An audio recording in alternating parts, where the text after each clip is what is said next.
atas jasa-jasa yang telah diberikan kepada Sri Sultan Hamengkubuwono IX dan Paku Alam VIII.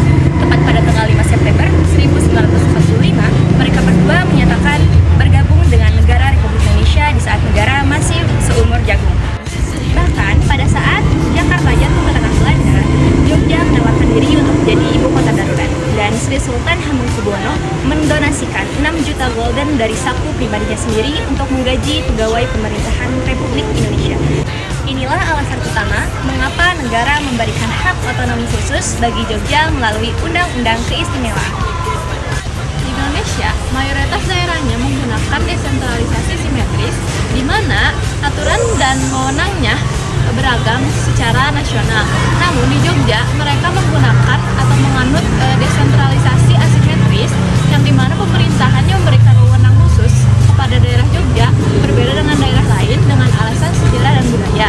Contoh nyatanya, pada Jawa Barat dan Jawa Tengah, mereka memilih gubernur secara pilkada. Namun di Jogja, gubernur ditetapkan berdasarkan keturunan yang bertahta. Nah, daerah lain hanya memiliki dana transfer umum, tapi di Jogja mereka mempunyai dana keistimewaan atau danais, yang dimana untuk mencukupi kebutuhan khususnya.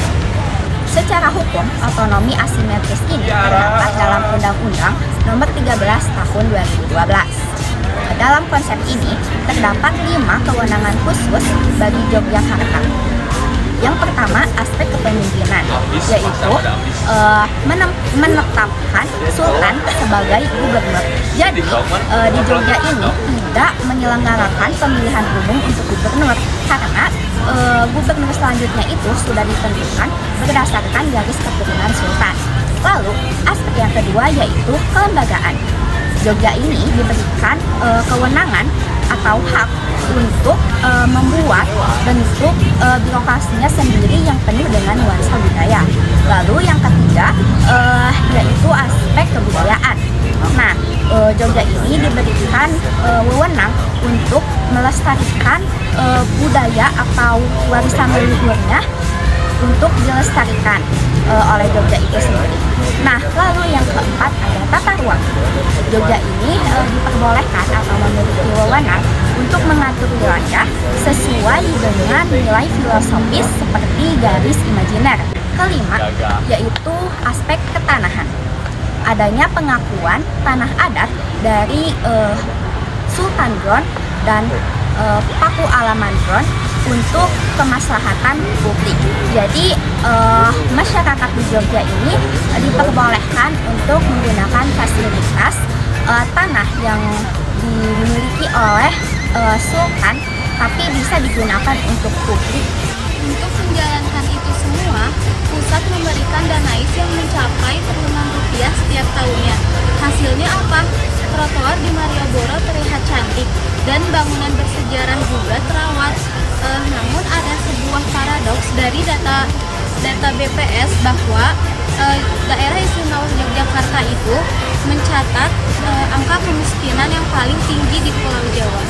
Muncul kritik tajam apakah danais terlalu banyak digunakan untuk proyek fisik dan festival seni hingga lupa kepada perut masyarakat kecil.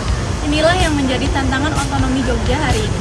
Lalu, apa solusinya? Agar danais tepat sasaran, orientasinya harus bergeser dari pembangunan fisik ke pemberdayaan SDM. Pertama, alokasi dananya harus untuk beasiswa vokasi dan modal usaha tanpa bunga. Kedua, optimalisasi penggunaan tanah kas desa untuk lahan produktif warga miskin melalui BUMDes. Ketiga, transparansi anggaran yang lebih terbuka agar masyarakat bisa ikut serta merancang program yang benar-benar mereka butuhkan. Keistimewaan daerah istimewa Yogyakarta adalah jembatan antara sejarah dan masa depan. Namun, keberhasilannya tidak hanya diukur dari megahnya benteng, tapi juga dari kesejahteraan rakyatnya. Menurut kamu, apalagi yang harus diperbaiki dari sistem otonomi khusus di Jogja? Yuk, komen di bawah.